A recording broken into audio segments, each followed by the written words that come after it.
ભરૂચ જિલ્લામાં આગામી દિવસોમાં આવનારા રમઝાન ઈદ અને રામનવમી જેવા તહેવારો શાંતિપૂર્ણ માહોલમાં ઉજવાય તે હેતુસર જિલ્લા પોલીસ દ્વારા ફ્લેગ માર્ચનું આયોજન કરવામાં આવ્યું, જેમાં મોટી સંખ્યામાં પોલીસ અધિકારીઓ અને કર્મચારીઓ જોડાયા હતા। આગામી દિવસોમાં મુસ્લિમ સમાજનું રમઝાન ઈદ અને હિન્દુ સમાજનું રામનવમીનો તહેવાર આવનાર હોય પોલીસ તંત્ર એલર્ટ બની ગયું છે।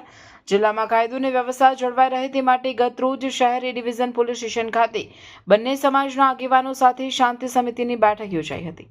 ત્યારબાદ આજે જિલ્લા પોલીસ વિભાગના એએસપી અજય મીણાની હાજરીમાં શહેરના બાદશાહી મસ્જિદથી ફ્લેગ માર્ચ શરૂ કરવામાં આવ્યો હતો। ફ્લેગ માર્ચ બાદશાહી મસ્જિદથી શરૂ થઈ 4 રસ્તા, લાલ બજાર, કોઠી, એડ્રેસ રોડ, સોનેરી મહેલ જેવા વિસ્તારોમાં ફેરવાઈને આ એ ડિવિઝન પોલીસ મથકે પૂર્ણ થયો હતો। આ ફ્લેગ માર્ચમાં એસઓજી, એલસીબી, જિલ્લા ટ્રાફિક શાખા સહિતના પીઆઈ, પીએસઆઈ અને ટ્રાફિક પોલીસ કર્મચારીઓ મોટી સંખ્યામાં જોડાયા હતા।